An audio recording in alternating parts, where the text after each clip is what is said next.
Hello students, welcome to Crazy Days A to Z. Today I have come up with one chapter, D and F block elements. Basically ये जो chapter है ये CBSE में एक बहुत important role play करता है और कई बार ऐसा पाया गया है कि CBSE में बच्चे इस चैप्टर को अक्सर छोड़कर चले जाते हैं क्योंकि उन्हें ये बात समझ में नहीं आता कि किस तरह से इस चैप्टर को डील करना है और इसके क्वेश्चन आंसर्स को किस तरह से हमें कंप्लीट करना चाहिए। जब रीज़न पूछा जाता है तो सीधा सा जवाब दे देते हैं कि सर समझ में नहीं आ रहा था तो चैप्टर को ही छोड़कर चले गए।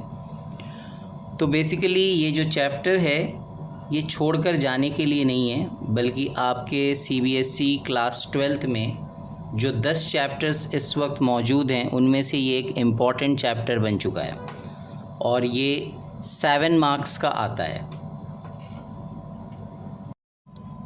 Let's start the chapter D and F block elements. तो सबसे पहले अगर आप ध्यान दो तो मैंने एक रफ़ पीरियोडिक टेबल टाइप का बनाया हुआ है जिसमें मैंने लेफ़्ट हैंड साइड पे एस ब्लॉक जो ग्रुप 1 और ग्रुप 2 को इंक्लूड करता है, ग्रुप 1 एल्कली मेटल्स को कहते हैं और ग्रुप 2 एल्कलाइन अर्थ मेटल्स को कहते हैं। इसके बाद पी ब्लॉक एलिमेंट्स जो कि राइट हैंड साइड में मौजूद है, ग्रुप 13 से लेकर के ग्रुप 18 तक आता है। इसमें हैलोजेंस, कैल्कोजेंस, इनर्ट गैसेस ये सब इंक्लूड होते हैं। तो एस ब्लॉक और पी ब्लॉक इन दोनों को ही रिप्रेजेंटेटिव एलिमेंट्स कहा जाता है या मेन ग्रुप एलिमेंट्स कहा जाता है और इन दोनों के बीच में डी ब्लॉक जो कि फ्लैंक्ड है इसे ट्रांजिशन एलिमेंट्स कहा जाता है। अब ये ग्रुप 3 से लेकर ग्रुप 12 तक होता है और इसमें कुछ सीरीज़ होते हैं। अगर डी ब्लॉक के नीचे हम देखें तो एक एफ ब्लॉक दिखता है जिसे हम इनर ट्रांजिशन एलिमेंट्स कहते हैं और ये इनर ट्रांजिशन एलिमेंट्स लैंथेनॉइड्स और एक्टिनॉइड्स को अपने साथ रखता है। लैंथेनॉइड्स जो कि लैंथेनम के बाद वाले एलिमेंट्स को कहा जाता है और एक्टिनॉइड्स जो कि एक्टिनियम के बाद वाले एलिमेंट्स को कहा जाता है। ठीक है, तो बेसिकली ये एक रफ स्केच था पीरियोडिक टेबल का जो आपको मैंने दिखाया। अब बेसिकली डी ब्लॉक एलिमेंट्स जो होते हैं उसे डी ब्लॉक बोला क्यों जाता है, क्योंकि सिंपल सी चीज़ है कि जो लास्ट इलेक्ट्रॉन है वो पेनल्टीमेट शेल में एंटर करता है और जब ये पेनल्टीमेट शेल में एंटर करता है तो वो डी ब्लॉक एलिमेंट्स का हिस्सा बन जाता है। अब इसका जनरल इलेक्ट्रॉनिक कन्फिग्रेशन क्या हो जाता है, n-1 d 1 to 10 ns 1 to 2, यानी कि जो भी इलेक्ट्रॉन जिस भी ऑर्बिट पे आ रहा है उसका n-1 होता जाता है। यानी कि जब हम 3D ऑर्बिटल की बात कर रहे हैं तो एक्चुअली इलेक्ट्रॉन 4th ऑर्बिट पे आ रहा है। समझ में आ रहा है बेटा? तो 4th ऑर्बिट पे आने वाला इलेक्ट्रॉन 3D शेल में जा रहा है और साथ में वो ns यानी कि s सब शेल में भी पहुंच रहा है ना। जो n है इस केस में वो आउटर मोस्ट शेल है और जो डी ब्लॉक है वो 3 से लेके 12 यानी middle section of the periodic table में बिलोंग करता है। तो बेसिकली हम इसे ट्रांजिशन एलिमेंट्स कहते हैं और इनकी जो प्रॉपर्टीज़ है वो एस ब्लॉक और पी ब्लॉक एलिमेंट्स के बीच का होता है। Okay, now let's see the further thing.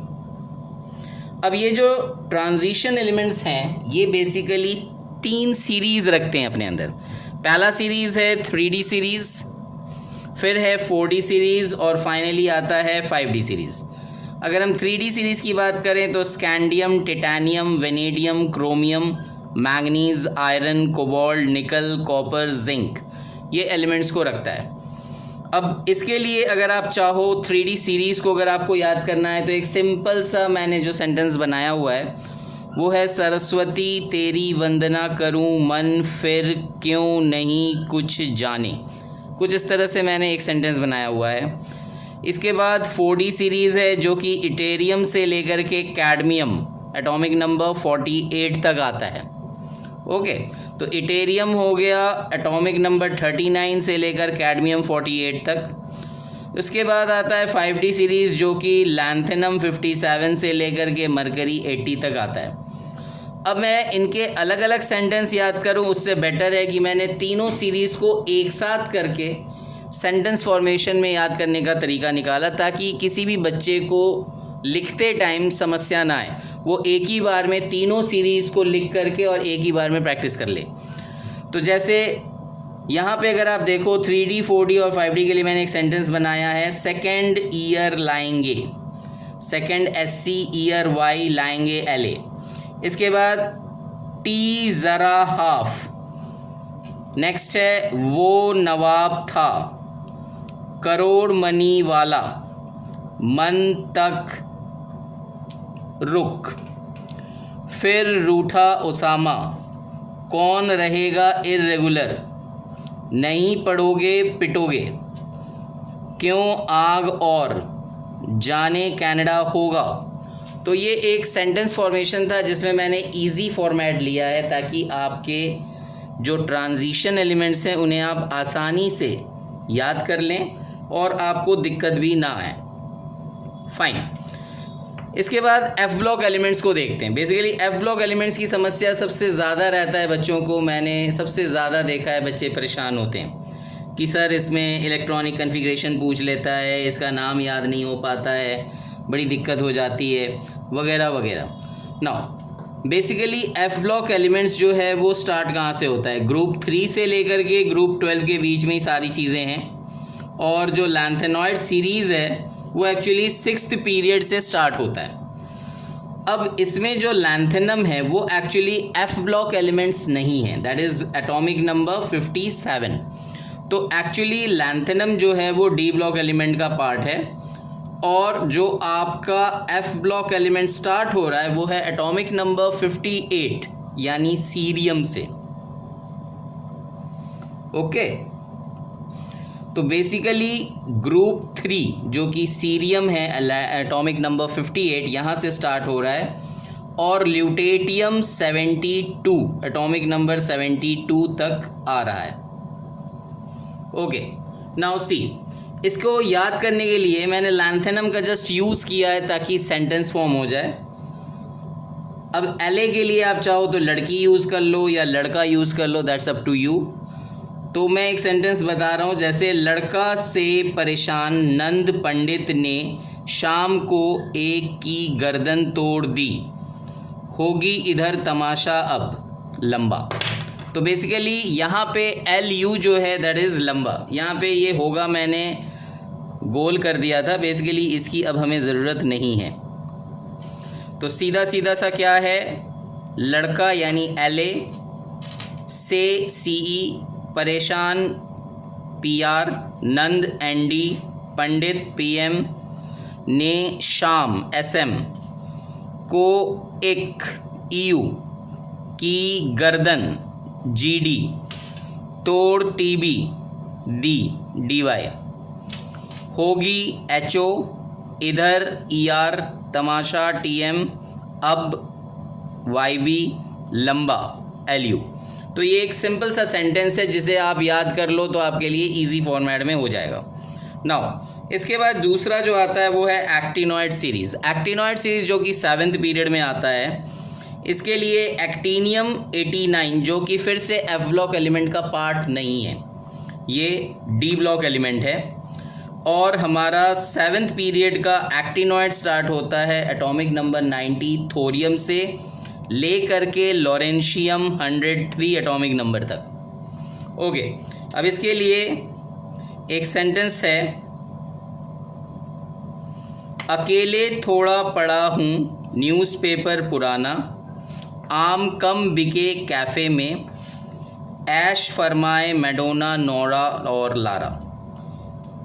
Okay, तो ये एक सिंपल सा सेंटेंस फॉर्म किया था, इसमें एक्टिनियम को लेते हुए हमने ये सेंटेंस बनाया, अकेले थोड़ा TH, पढ़ा PA U, न्यूज़पेपर NP, पुराना PU, आम AM, कम CM, बिके BK, कैफ़े CF, में इश्क ES, फरमाए FM, Madonna MD, Nora NO, Lara LR। तो एक सिंपल सा सेंटेंस फॉर्मेशन के लिए ये मैंने एक सेंटेंस चुना था जिससे कि आप इजीली इसको याद कर पाएँ. Okay, now let's see the electronic configuration. अब इसका इलेक्ट्रॉनिक कन्फिग्रेशन हम किस तरह से देख सकते हैं. अगर आप देखो तो बेसिकली क्या था general electronic configuration n-1 d 1 to 10 ns 1 to 2. और अगर आप देखोगे यहाँ पे तो जो पैलेडियम है उसका ns 0 होता है. इसके अलावा बाकी जितने भी की एलिमेंट्स आते हैं उन सब का s जो है वो 1 इलेक्ट्रॉन रखता है.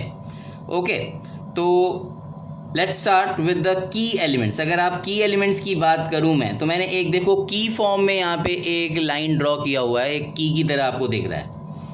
बेसिकली ये क्या है, group 5, group 6, group 7, group 8, group 9, group 10 and group 11. इनके बीच में ये एलिमेंट्स हैं. और इसमें इंटरेस्टिंग चीज़ क्या है कि क्रोमियम कहाँ पे है इस वक्त, ग्रुप नंबर 6 में. ओके, क्रोमियम का इलेक्ट्रॉनिक कन्फिग्रेशन क्या हो जाता है, 3d5 4s1. तो जितने भी की एलिमेंट्स हैं वो सब s1 पे कंप्लीट होने वाला एलिमेंट्स हैं, जिसमें पैलेडियम pd यानी ग्रुप 10 इसके पास 5s0 हो जा रहा है. और एक टेक्नीशियम 4d5 5s2 जो कि बीच में आ रहा है. इसके अलावा जितने भी ये की एलिमेंट्स आपको दिख रहे हैं they all are having s1 in their last valence shell.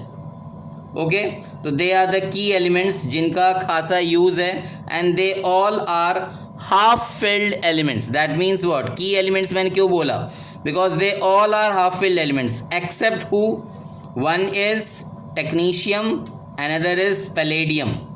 इन दो को छोड़ बाकी सारे हाफ फिल्ड कन्फिग्रेशन के साथ यहाँ पे एग्जिस्टेंस में रहते हैं. Got it? Okay fine. अब यहाँ पे कॉपर की बात अगर करें हम, copper, silver, gold, they all are having configuration what. Copper का कन्फिग्रेशन क्या है, 3d10 4s1, again that is having s1, so that is fulfilled and it is again a key element. So that means copper, silver and gold, they are fulfilled from d orbitals but they are half filled from s orbitals. So they are half filled fulfilled elements, they are present in the key elements. तो जितने भी की elements हैं उन सब के जो configuration है वो कन्फिग्रेशन लास्ट में s1 का रखता है, which shows their half filled and fulfilled configurations. Okay fine. अब आते हैं एफ ब्लॉक के लिए इलेक्ट्रॉनिक कन्फिग्रेशन. अगर हम देखें, एक सिंपल सी चीज़ आपको लैंथेनॉइड के केस में याद रखना है, लड़की से गोल्ड लूटा. जैसे एक सिंपल सा एग्जांपल मैंने ये जस्ट लिया है. नाउ लड़की मीन्स LA, से CE, गोल्ड GD, लूटा LU. तो एक्चुअली ये क्या हो रहा है, ग्रुप 3 से लेकर के ग्रुप 17 तक मैंने सारे एलिमेंट्स लिख दिए ताकि आपको इलेक्ट्रॉनिक कन्फिग्रेशन लिखते टाइम दिक्कत ना आए. राइट? तो सबसे पहले अगर आप एफ ब्लॉक यानी 6th पीरियड लैंथेनॉइड्स की बात कर रहे हो तो जो S होगा वो 6th पीरियड का होगा, 6s, and D will be 5D क्योंकि n-1D हो जाएगा, that is 5D, and F will be n-2 that is 4F. Fine. तो सबसे पहले जो S है 6s उन सभी में फुलफिल्ड इलेक्ट्रॉनिक कन्फिग्रेशन यानी सभी के पास दो इलेक्ट्रॉन मौजूद हैं. कहीं पे कोई दिक्कत वाली बात ही नहीं है, सीधा सीधा आप स्ट्रेट अवे दो इलेक्ट्रॉन्स उसमें डाल दीजिए. नाउ ये जो सेंटेंस है लड़की से गोल्ड लूटा, this is for D equal to 1 है, बाकी सब में 0 है, तो सीधे सीधे उसमें 1 आप डाल दो एंड रेस्ट सब में ज़ीरोस पुट कर दीजिए. फाइन. नाउ 4F का कन्फिग्रेशन, ये इलेक्ट्रॉनिक कन्फिग्रेशन के इलेक्ट्रॉन्स हम कैसे लाएं. वेरी सिंपल, कुछ नहीं करना है आपको. जो ग्रुप नंबर आपने ऊपर लिखा है इस ग्रुप नंबर से माइनस करना है S प्लस D के इलेक्ट्रॉन को. जैसे मैंने एक यहाँ पे देखिए एग्जाम्पल दिया है फॉर सीरियम. सीरियम का इस वक्त क्या हो रहा है, S में इलेक्ट्रॉन 2 और D के पास 1, तो 2 + 1 मिलके हो गया 3. और ये सीरियम किस ग्रुप का एलिमेंट है, 4th ग्रुप.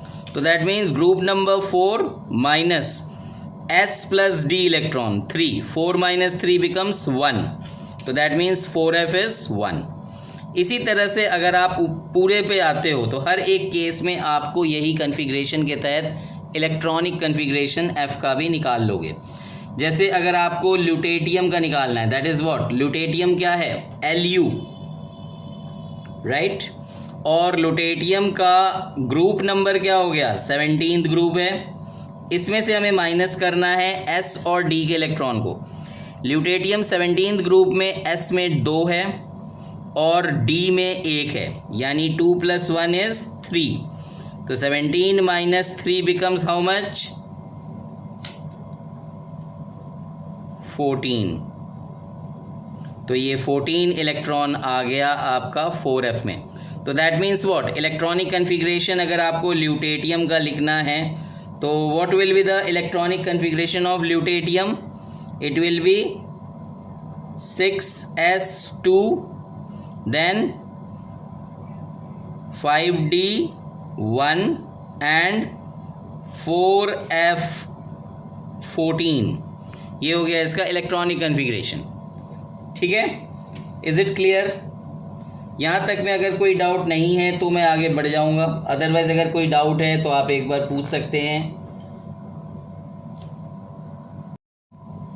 सो फाइनली हमने एक सिंपल वे में डी ब्लॉक और एफ ब्लॉक एलिमेंट्स के इलेक्ट्रॉनिक कन्फिग्रेशन और एलिमेंट्स को समझ लिया है। Now let's continue with the general characteristics of transition elements.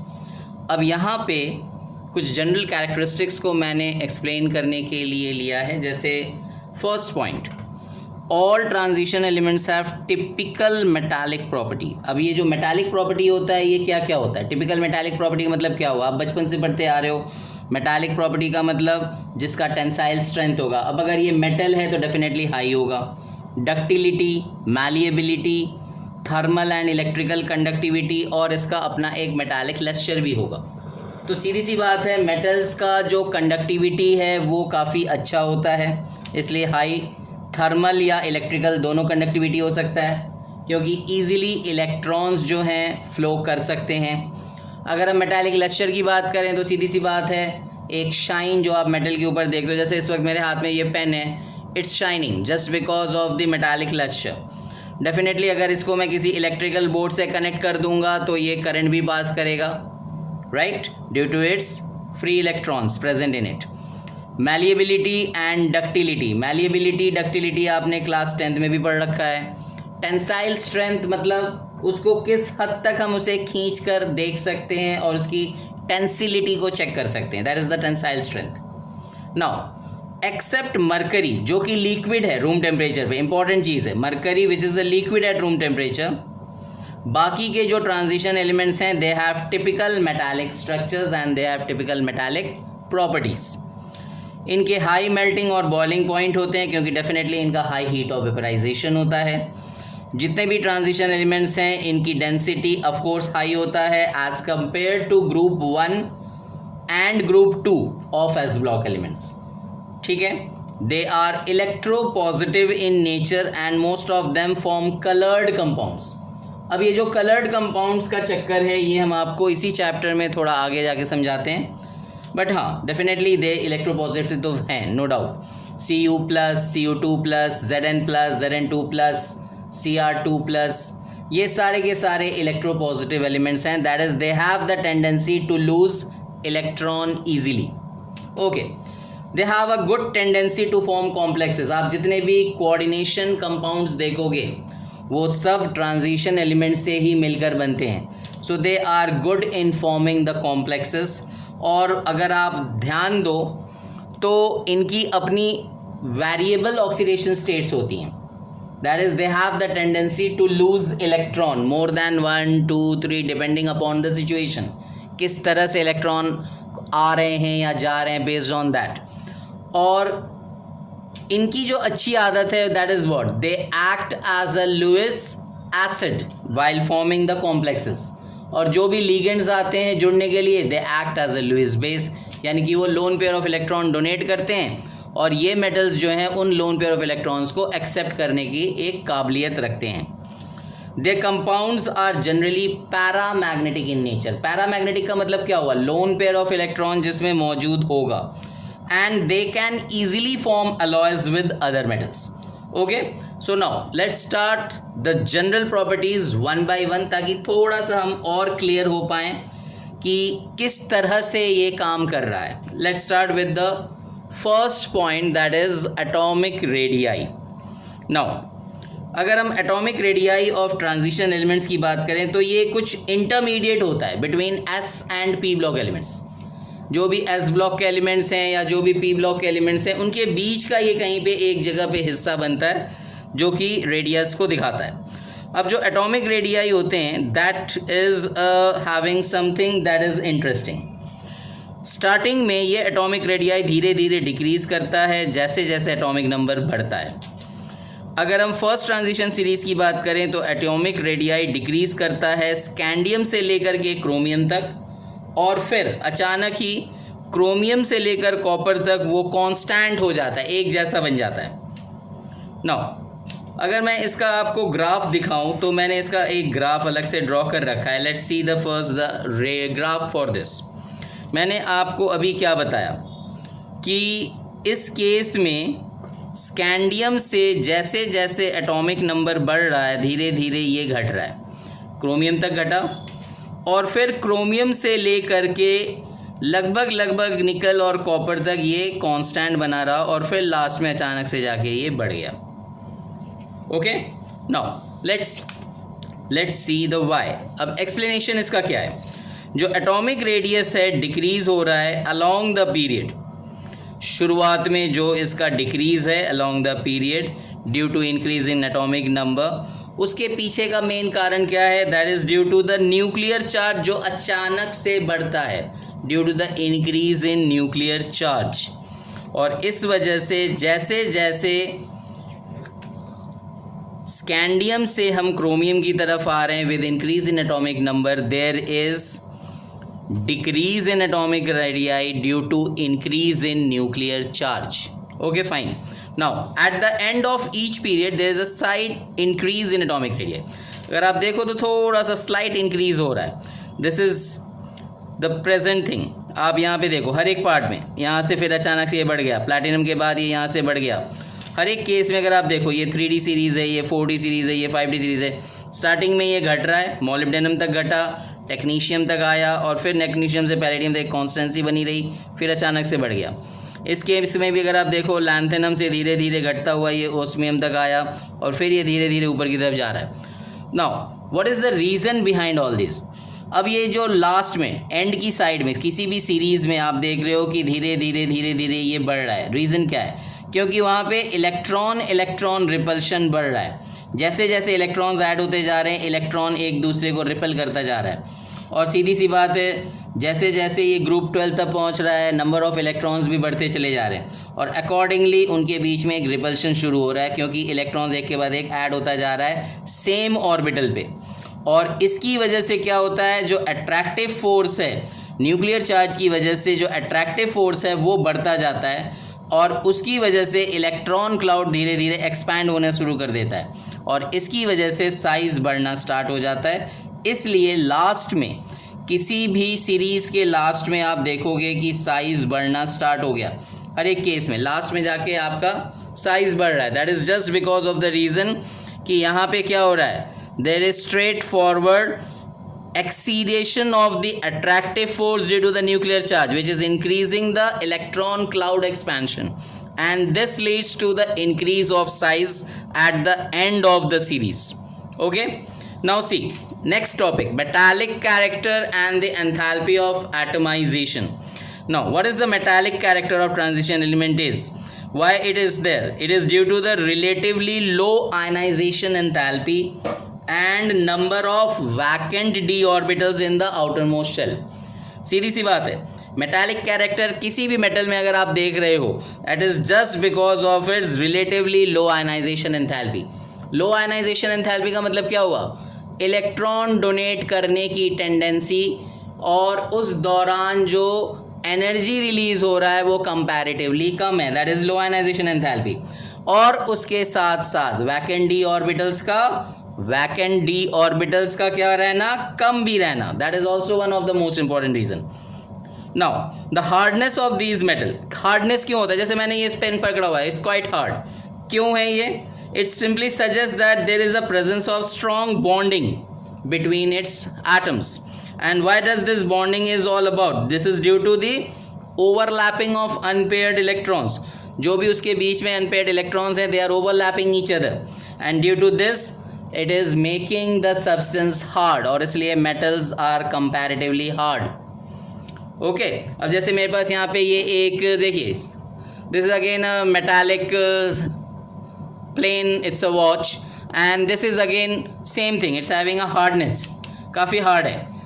Why this hardness is? Just because of the unpaired electrons, which is having what? It simply shows the strong bonding due to overlapping of unpaired electrons.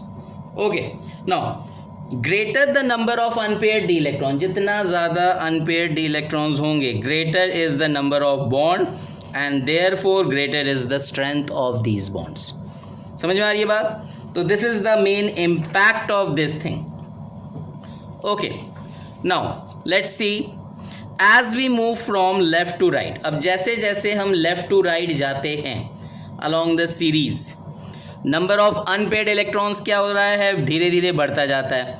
1 से 6 तक धीरे धीरे number of unpaired electron start increasing. 1 2 3 4 5 6 number of electrons increase करता जाता है, and then decreases to 0 while it's moving till 12. जैसे जैसे हम ग्रुप 12 तक पहुंच रहे हैं, वो धीरे धीरे धीरे धीरे घटता चला जाता है.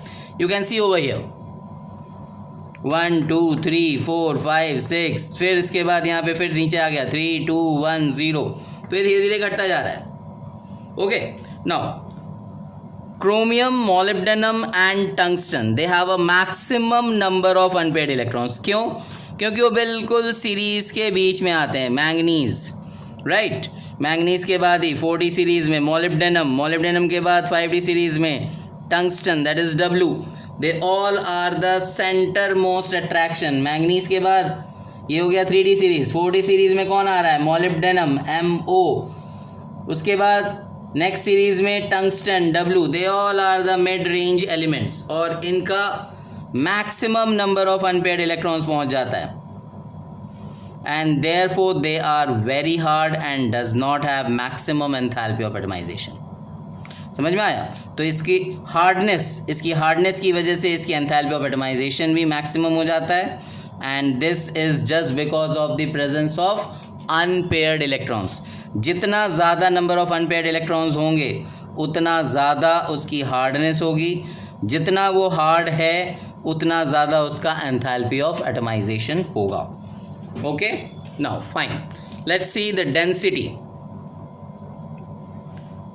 All these metals have high density. सीधी सी बात है, मेटल है तो डेंसिटी होगा ही, and the densities are inversely with the atomic radii, just inversely proportional to atomic radii है. As we move in a period, the density increases. जैसे जैसे हम पीरियड वाइज चल रहे हैं, डेंसिटी बढ़ रहा है. This is because as we move along a transition series from left to right, the atomic radii decreases. Left to right आते हुए एटॉमिक रेडियाई घट रहा है due to increase in effective nuclear charge. आपने अभी जस्ट थोड़ी देर पहले ही पढ़ा. And due to this atomic volume decreases. जैसे जैसे इफेक्टिव न्यूक्लियर चार्ज आपका क्या हो रहा है, इंक्रीज हो रहा है, एटॉमिक रेडियाई घट रहा है, तो एटॉमिक वॉल्यूम क्या होगा, डिक्रीज होगा. उसी वक्त एटॉमिक मास इंक्रीज होगा और साथ ही साथ डेफिनेटली डेंसिटी भी बढ़ जाता है. ठीक है ना. तो जैसे elements scandium, titanium, vanadium, chromium, manganese, iron, cobalt, nickel, copper, zinc, हर एक के केस में अगर आप डेंसिटी देखो 3.4, 4.1, 6, 7.1, 7.2, 7.8, 8.7, 8.9, 8.9, 7.1, तो नियरली क्या देख रहे हैं हम, लेफ्ट टू राइट जाते हुए ये धीरे धीरे बढ़ रहा है. This is all because of the atomic volume which is decreasing, at the same time atomic mass is increasing and the density is also increasing. Okay, the next most important property जो कि हर वक्त चाहे वो CBSE हो, चाहे आपका NEET हो, चाहे आपका JEE हो, हर जगह पे इससे रिलेटेड क्वेश्चन ज़रूर आता है. That is melting point and boiling point. तो जो ट्रांजिशन मेटल्स हैं इनकी मेल्टिंग और बॉइलिंग पॉइंट दोनों ही काफ़ी ज़्यादा होता है, हाई होता है, और जो मेल्टिंग पॉइंट है इट इज़ मैक्सिमम। एंड अगर आप देखोगे जैसे जैसे हम बीच में आते जाते हैं इट बिकम्स मैक्सिमम, और फिर वो धीरे धीरे धीरे धीरे डिक्रीज होता जाता है अलोंग द पीरियड। ओके, तो लेट्स सी उसके ग्राफ को हम देखते हैं। अगर हम इसके ग्राफ को देखें तो सबसे पहले अगर आप देखो 3D series, titanium, scandium, titanium, vanadium, chromium, manganese, iron, cobalt, nickel, copper. तो ये सबसे पहले थोड़ा सा बढ़ा, फिर नीचे आया, फिर थोड़ा सा ऊपर गया और फिर नीचे आ गया। लेकिन मेन अट्रैक्शन यहाँ पे क्या है? Centre chromium, molybdenum, tungsten. अगर आप इस ग्राफ को देखो तो बीच में सबसे ऊपर कौन है? टंगस्टन। और आपको पता ही है कि टंगस्टन से हमारे क्या होते थे? याद आया? बल्ब।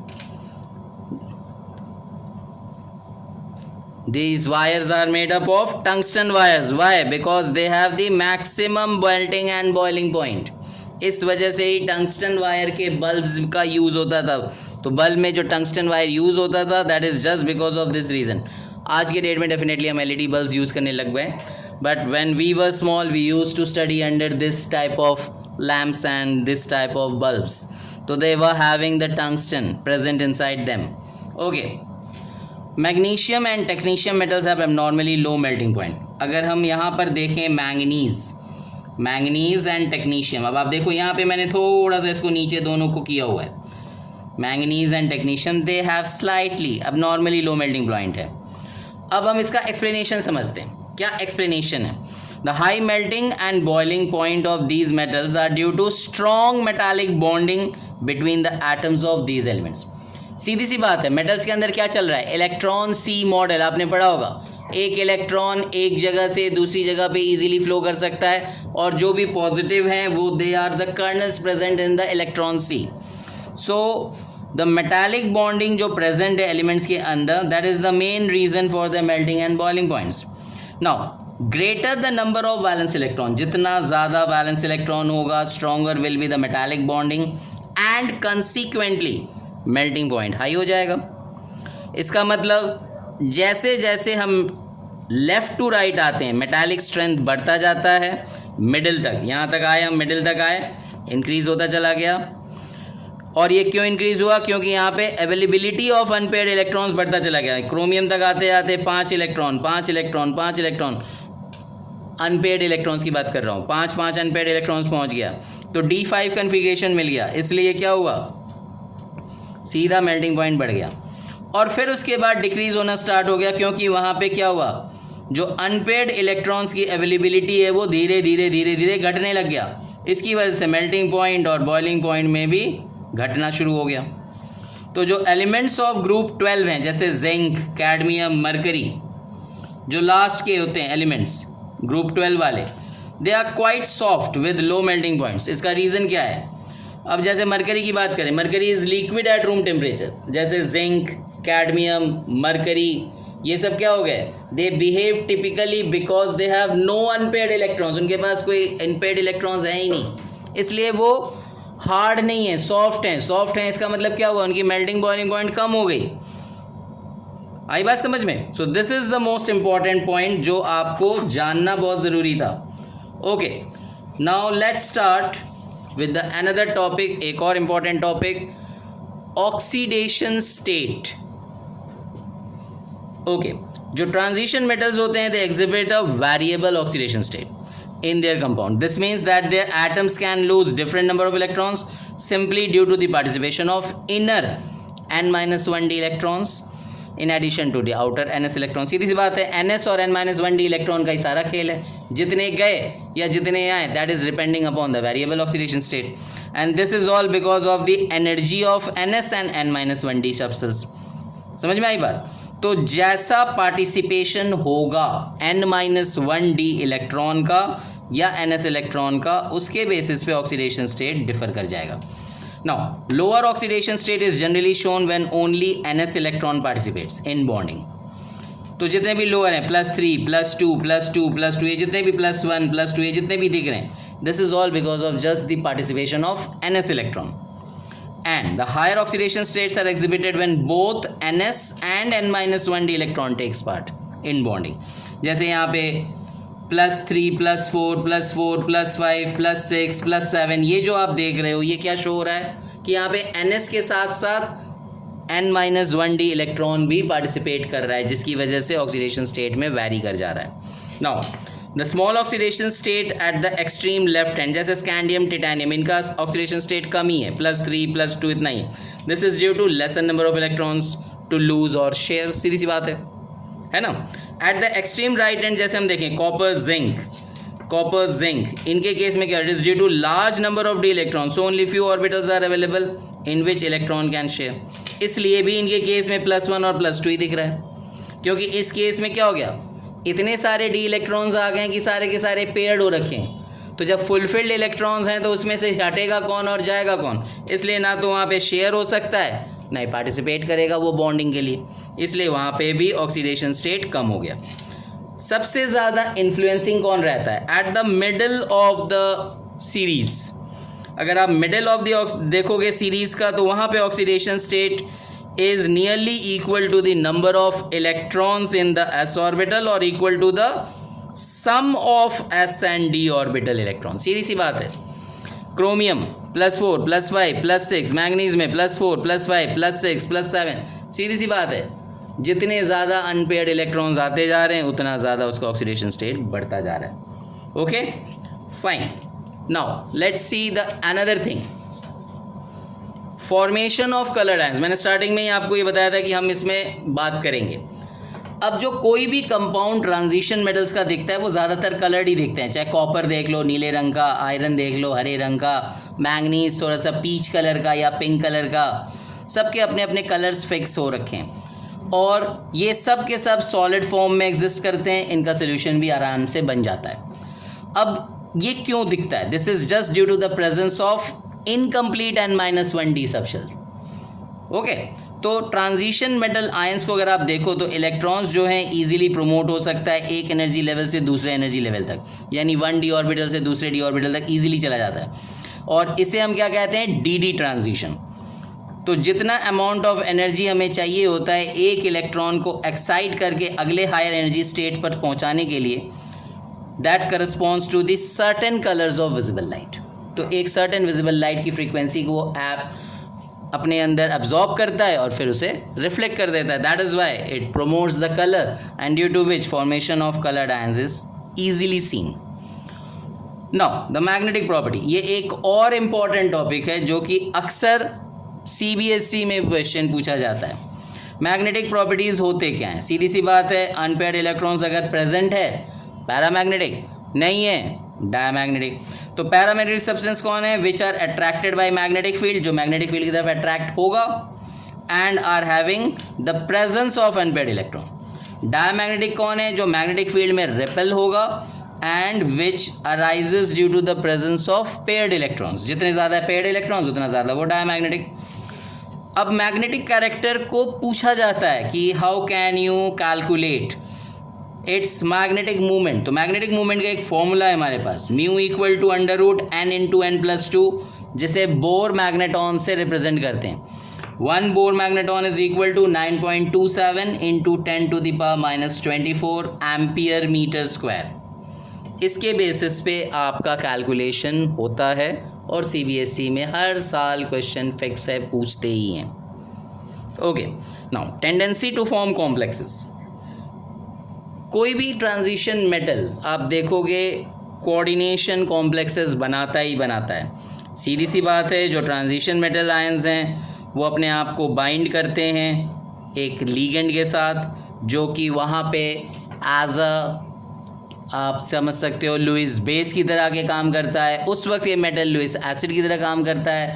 आपस में एक तरह की बॉन्डिंग बनाते हैं जिसे हम डेटिव बॉन्ड या कोऑर्डिनेट बॉन्ड कहते हैं. तो ट्रांजिशन मेटल आयंस का जो कॉम्प्लेक्स बनाने की टेंडेंसी है वो सबसे ज़्यादा है. This is due to its small size and ions of transition metals. High nuclear charge and availability of vacant D orbitals. ये कुछ रीजंस हैं जिसकी वजह से वो आसानी से कॉम्प्लेक्सेस बना लेते हैं। Okay, now let's see the catalytic property. जो कैटालिटिक प्रॉपर्टी होता है ट्रांजिशन मेटल का, this is due to the tendency to form reaction intermediates with suitable reactants. These intermediates give reaction paths of lower activation energy and therefore increases the rate of reaction. Rate of reaction को बढ़ा दे रहा है. So the transition metal form these reaction intermediates due to presence of vacant d orbitals or due to variable oxidation state. सीधी सी बात है, catalytic property भी फिर से उसी पे आ गया, या तो वेरिएबल ऑक्सीडेशन स्टेट है या फिर वैकेंट डी ऑर्बिटल्स है जिसकी वजह से कैटालिटिक प्रॉपर्टी बन रही है। Iron, molybdenum, they are used as catalyst in Haber's process, यानी अमोनिया प्रिपरेशन के लिए। Nickel is used in hydrogen reactions in organic chemistry. Vanadium pentoxide used for oxidation of SO2 और SO3 इन कॉन्टैक्ट प्रोसेस, जो कि sulphuric acid के manufacture के लिए use होता है। Manganese dioxide is used to catalyse the decomposition of H2O2 solution. Platinum is used in Ostwald process. Ostwald process क्या होता है? जो नाइट्रिक एसिड का प्रिपरेशन होता है। खैर, ये सब पी ब्लॉक एलिमेंट्स के पार्ट थे जो अब आपके CBSE से हट गया है, लेकिन जी और नीट से नहीं। सो बी अलर्ट, वहाँ पे आपको पढ़ना है। And the last topic, alloy formation. Alloys are homogeneous solid solutions in which the atoms of one metals are randomly distributed among the atoms of other metals. तो जो alloys हैं, they are generally formed by these atoms which have metallic radii within about 15% of each other. Transition metals form a large number of alloys. सबसे ज़्यादा transition metals alloys बना सकते हैं, और ये जो alloys होते हैं they are comparatively hard and have high melting point, और इनका कोरोजन से रेजिस्टेंट भी अच्छे होते हैं ये। तो जो ट्रांजिशन मेटल्स होते हैं small, similar in size, and therefore the atoms of one metal can substitute the atoms of another metal. तो अलॉय फॉर्मेशन के दौरान क्या होता है? ट्रांजिशन मेटल का एक एटम ट्रांजिशन मेटल के दूसरे एटम के बीच में आराम से चला जा रहा है। क्यों? क्योंकि साइज सिमिलर हो गया। अब इसमें कुछ एग्जाम्पल्स हैं, जैसे ब्रॉन्ज कॉपर और टिन से बनता है, ब्रास कॉपर और जिंक से बनता है। ओके, तो दीज आर द थिंग्स जो आपके जनरल कैरेक्टरिस्टिक्स में पूछे जाते हैं। So hope you understood the first part of D and F block elements. इसके सेकेंड पार्ट में मैं इसके आगे लेक्चर 2 कंटिन्यू करूँगा, जिसमें मैं आपको important compounds of D block elements and F block elements में लैंथेनॉइड्स एंड एक्टिनॉइड्स के डिटेल इन्फॉर्मेशन दूंगा। Thank you for watching the video.